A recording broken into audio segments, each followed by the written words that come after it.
When I was a kid and I had begun my spiritual journey,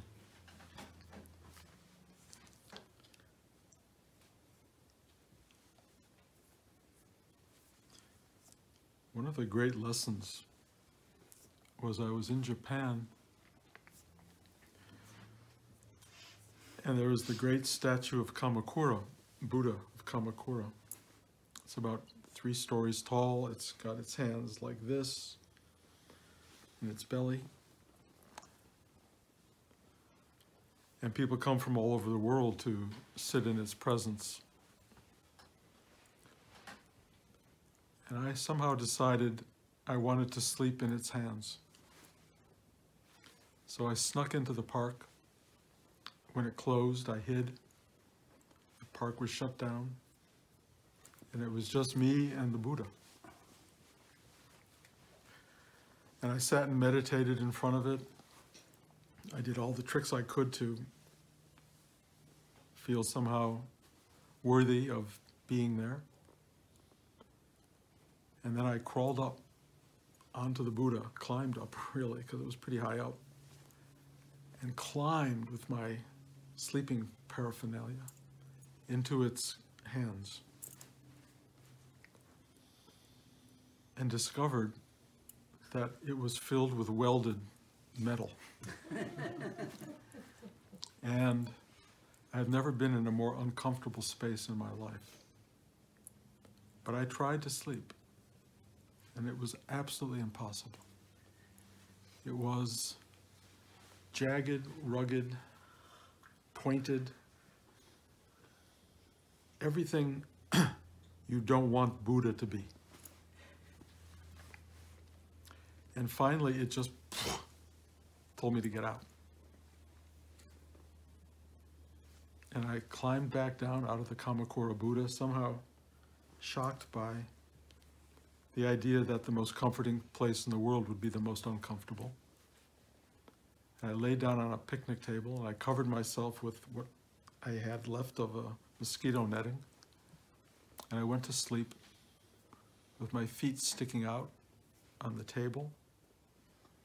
And I woke up in the morning, my feet were covered in blisters from mosquito bites, and all these kids walking around looking at me.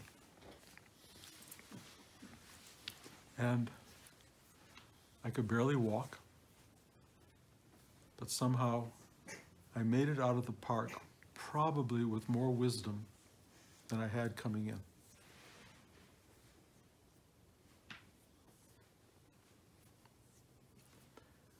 We all have many fantasies about spiritual life. That it will provide us with a certain amount of ease and comfort and security. It will enfold us in its embrace. And there's truth to that. But it's not in the physical material world. Just like the hands of the Buddha, this material space is welded together. It is full of discomforts. It is a hard-edged and demanding space. And we have to learn that the embrace of the Buddha feels like that. This is the embrace. We are in it as we speak. However, sitting in front of the Buddha, contemplating the Buddha, preparing to enter its embrace, was so beautiful and so open and so simple, because I was looking at it, I was contemplating it, I was meditating on it, and I was still pointed, and I made myself ready for its enfoldment. And then the enfoldment happened and reality set in.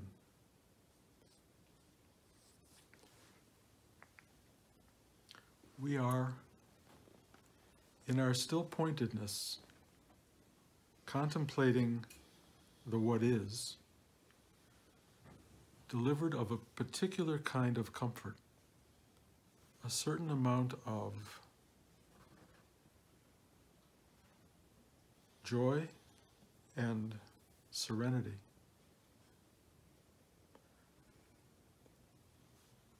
That has to prepare us for the enormous edginess, hard edgeness of the world that we then enter. There are two sides to this coin. One is sleeping in the reality of Buddha nature, and the other is contemplating Buddha nature. Being in it is a challenge to all of us. It is not comfortable. It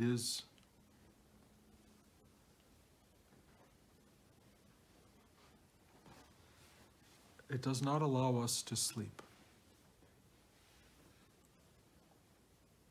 It is something that keeps you mindful and alert, and more so as you get older. As you get to be my age, you discover sleeping in a bed is almost like sleeping in the Buddha's embrace. Discomforts come. If they're not in the bed itself, they're in your arthritic neck and your shoulders, and discomforts that come out of aging and getting to be somebody who is no longer soft and easy in this enfoldment of a bed. But the metaphor is so much more important because we are delivered into a realm of struggle and discomfort. And yet when you sit still and you balance that with this exquisite sense of the contemplative state, the state that looks at all of it and just says thank you and yes,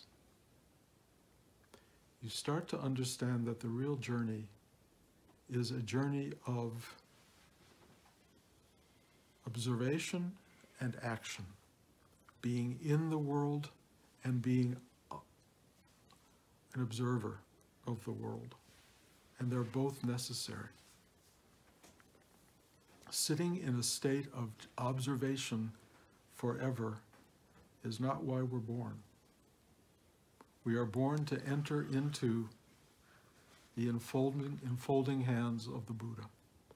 We are born to be here. Why else would we be born? I know we want it to be gentle and soft. And sometimes it is. And sometimes we learn how to deal with the hard edgeness of it. When I was in Cambodia at Angkor Wat, I remember I couldn't afford a hotel. I couldn't sleep in a bed. The only places I could sleep were on the temple grounds. And in those days, they weren't patrolled very well, and I just used to go and lie down on the cement of the grounds of the temple. And I would sleep on the hard floor, and I had learned by that time how to dislodge my hips in such a way that I would kind of sink into the cement. And I would have really good sleep. And I went, this is amazing. I have learned how to handle the hardness of life, but I had yet to go into the Buddha's hands. When I got into the Buddha's hands, the lessons were greater. Perhaps I could sleep on cement and hardness, but I could not sleep in the discomfort of protrusions, of stuff coming at you, the difficulties and the pain of unexpected rigidities. And I've begun to, in old age, appreciate the balance of these forces, the softness of being and the hardness, and they all go together.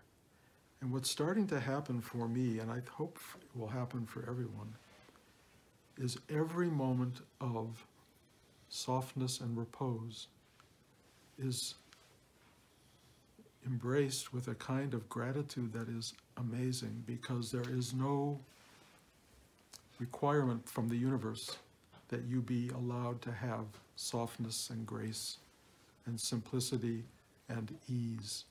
And yet it comes. And you know, I often talk about this miracle that all of this universe that we live in emerged from the density of incredibly angular matter, the explosiveness, the fieriness, the angularity of metals. All of that came into being long before we did, and somehow out of that we were born. There is no explanation for that. The miracle of human life coming out of this density. And yet we found as we emerged that there were caves to keep us warm in the cold night. We discovered fire to create even more warmth. Gradually, although to the human condition this is rather recent, we discovered structure. We built homes to cover ourselves. We developed glass to create windows. We even created screens to keep out the bugs. We created warmth in our homes and beds that are soft to lie on. We created this world, extraordinary world, that we have been coddled by on so many levels, that we have forgotten that the true embrace of Buddha is sharp-edged. And so we have this thing in us that gets angry, that why would it be like that? Why would it be hard? Why would it be difficult? Why would there be struggle? Why do I have to work so hard? There are all these issues that start to come up in the human condition because we've been given so much. We are so blessed in our lives. But the reminder will come over and over, and ultimately I will tell you this, it will come screaming at you as you get to be my age and older. The truth of the Buddha teaching is impermanence. Everything is removed. Every comfort is taken away. Every joy, every achievement, everything you have ever reached for in life will be removed from you. It's already in process, even as you are getting older.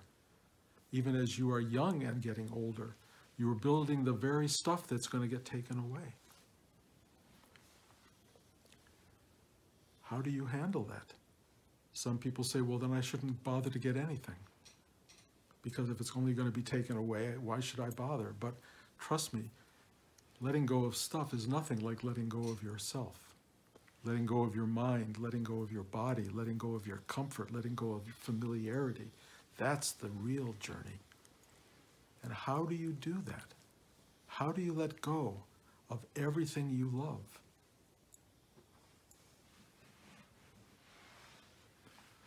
The only way you will learn that is to sit still long enough, with enough determination, with enough contemplation of the Buddha teaching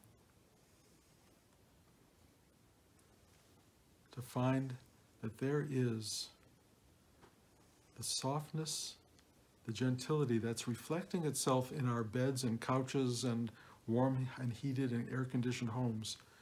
All of that, which is impermanent in the world around you, is open to you in a way that is hard to imagine, but is so real and inviting and encompassing in your own inner being. The outer is an impermanent reflection of a permanent truth, this inner universe that inspires and engenders and engages us as human beings, that takes us in, that draws us into itself, has a sense of timeless, eternal, infinite nature.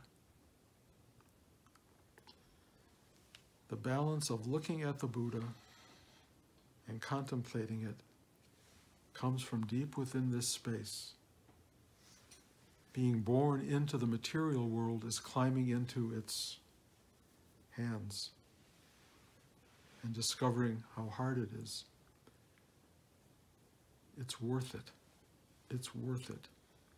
Because we learn in time how to balance out the rigidity and difficulty of human life with the miracle of simply being.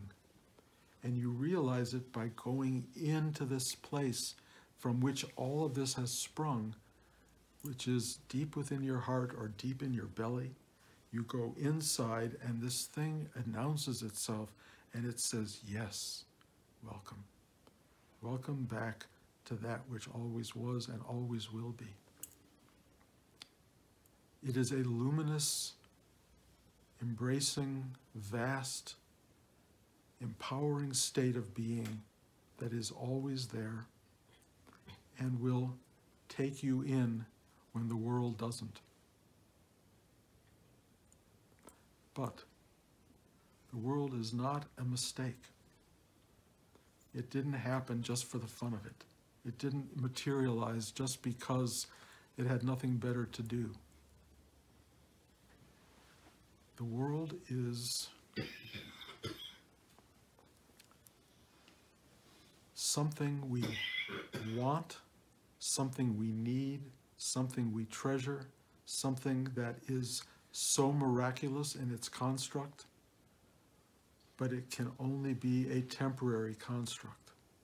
I don't know if I can tell you why, but I can tell you you would not appreciate it if it was endless and infinite manifestation.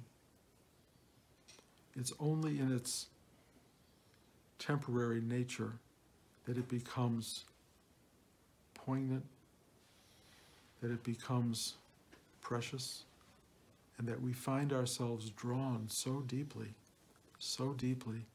to its expression.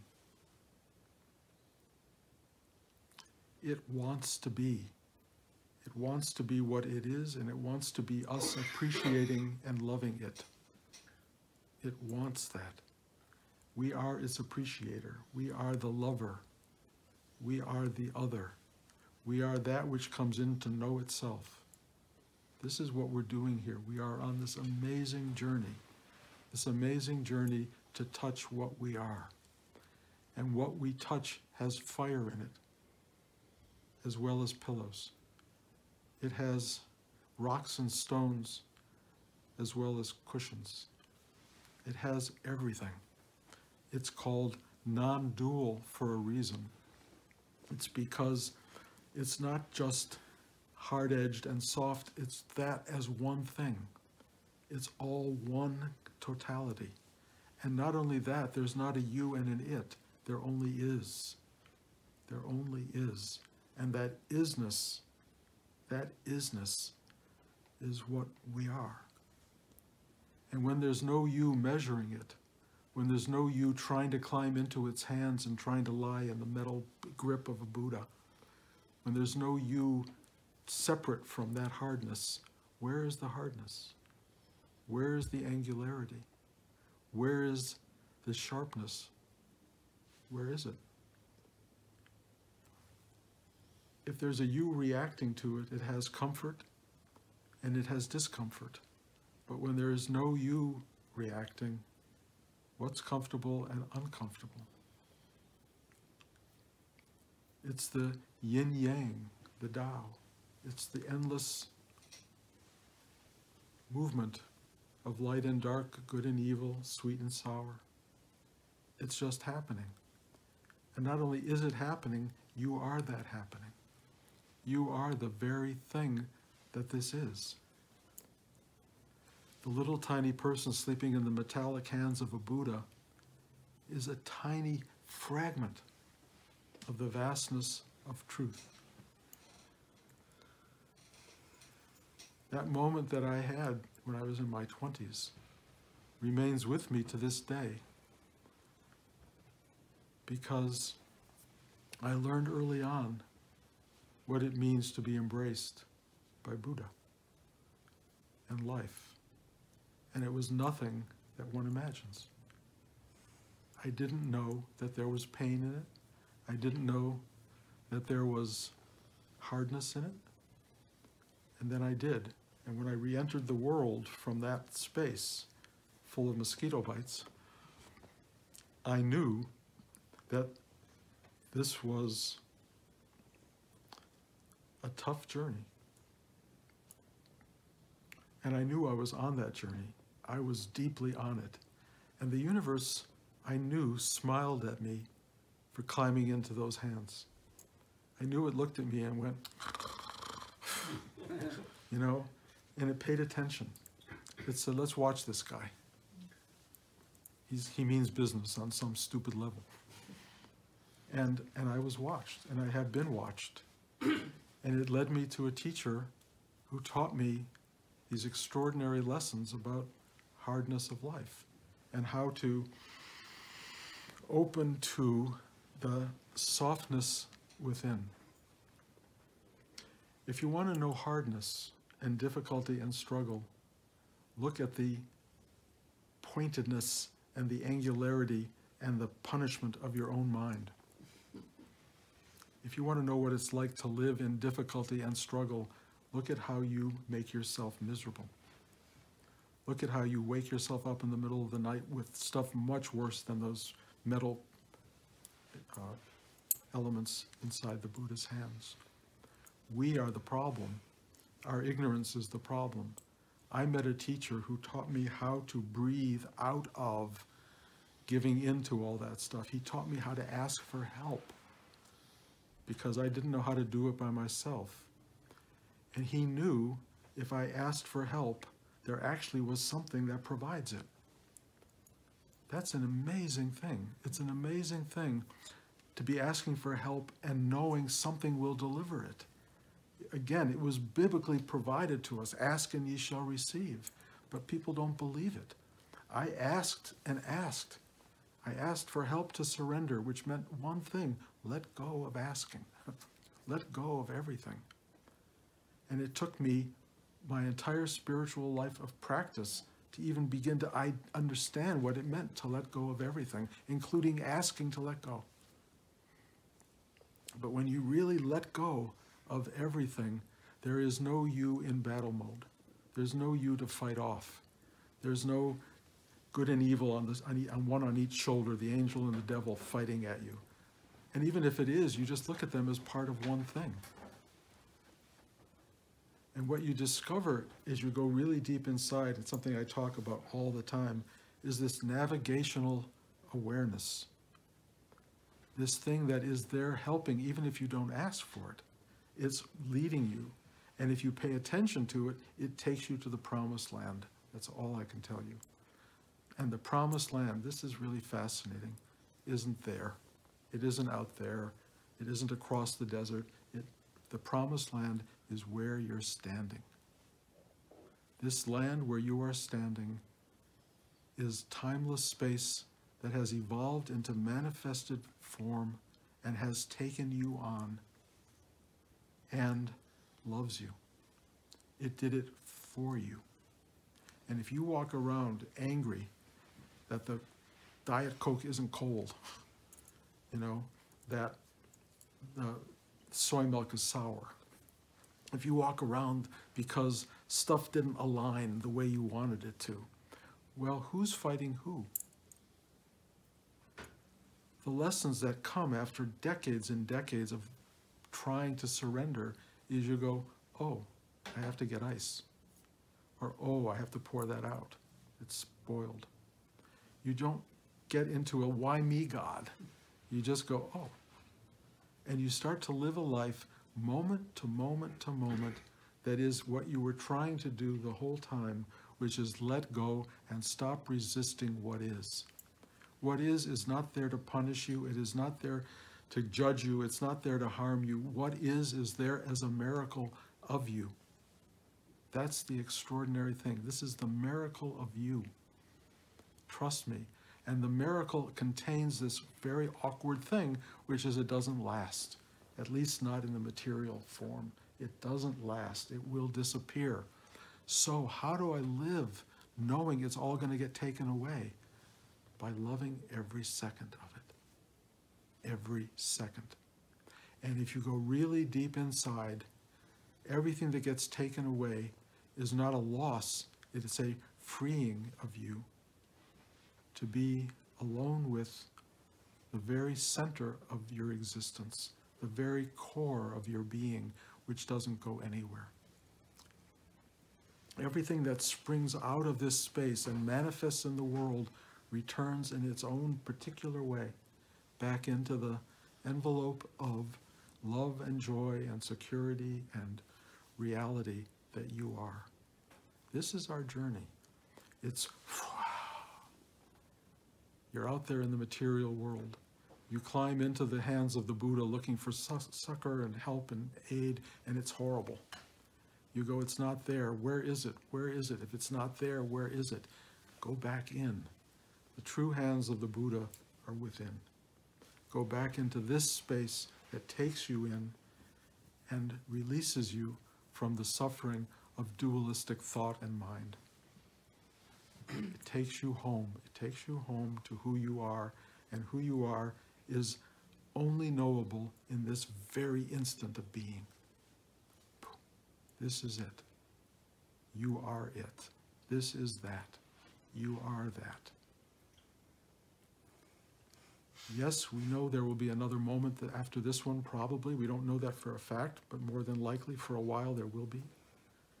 Yes, we know there were moments before, but they fade away so fast that you can't even recall them.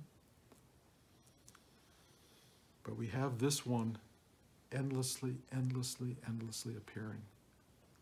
And we can greet it with gratitude, wonder, and joy, or we can dismiss it as not quite what I wanted, or not as good as what will come. Or if I sit along, try hard enough, it will be better down the road. Every time you do that, you lose the miracle of this. Every time you try to project it as something you're working toward and you'll get there one day, and if you meditate every day, it'll finally come, that is bullshit. What finally comes is like this second. This second. This is it. You don't have anything but this. Ever. Ever. Ever. I don't care how much you believe in the future and the fact that you're going to get there. You're never going to get there, because there is right here. If you haven't worked it out here, forget it. And the only thing to work out here is to go, thank you. Thank you. Even if you don't love it, if you don't think it's the best thing ever, it's only the fact that you're separated in your mind, you've separated from it, and you think it could have been this or could have been that. But once you let go of that, which is part of this surrender that we're doing, once you let go of that, what's here is not better than, worse than, other than anything. It is only what it is, and you go, oh, oh.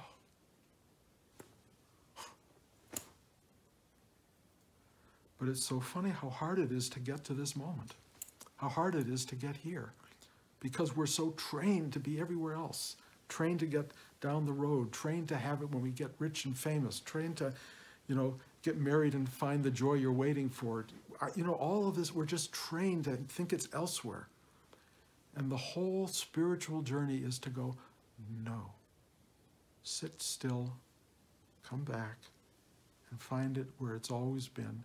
And then you can go get married, and you can have a career and have all this stuff go on, and some of it will be really good, and some of it will be very awkward, and some of it will be truly painful, and at the end it will be mostly, on some level, painful. But you will have figured it out. You will have gone yes to everything. You will have said yes to everything. And by the time you've said yes to everything, you will know you are the luckiest being ever, because you saw who you were and what you are, and you were embraced by your own truth of being, and you had gratitude and ultimately acceptance for the non-dual, yin-yang, good-bad, evil and kind elements of the Tao that you are. So, you come here on Sundays and we practice this. We sit like this. You go home and practice on your own. You have to practice because it's hard to arrive at this without some kind of effort. How do you get here? How do you get to know this stuff? I mean, there are people who just wake up. Some of them are institutions because they walk around saying, I am God. And people go, yeah, right, sure. But they are. But they have no context for it. This gives context, and it gives process, and there is something that has to be done, which is up to you. In a sense, you have to sleep in the Buddha's hands. You have to sleep in the Buddha's hands, and don't get upset that it hurts. Say, okay, I get it. And you do this day by day, and there's this kind of grudging acceptance of reality. And finally, it isn't grudging. Finally, you go, wow, wow. Every moment is a miracle. Every moment. If you don't feel it, quiet down, sit still, don't run elsewhere, don't look for something, just sit quietly and you will know what I'm talking about. And if you go really deep with that,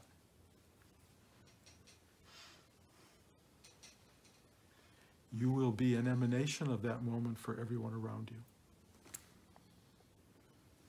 And that's a nice thing to become. So, you don't have to go to Kamakura. You don't have to get on a plane. You don't have to spend the money. All you have to do is walk out the door. You will be in Buddha's hands, and it will be uncomfortable, probably, and beautiful. And you will get mosquito bites on your feet, and life will be hard, and life will be beautiful, and it will alternate. It will be all of these things, and finally you will go. Okay? Thank you. And so, thank you.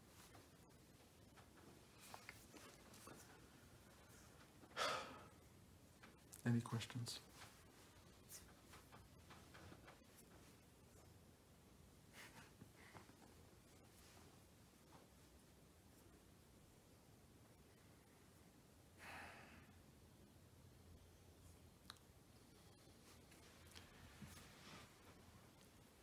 The goal of an inspirational talk is not to make you feel good. It's to put things in motion, to put things in action. And I hope it does that.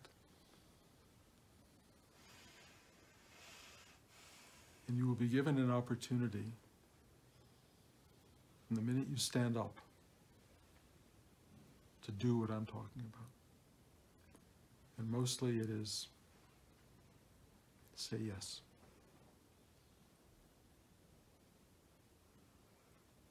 Thank you guys for coming.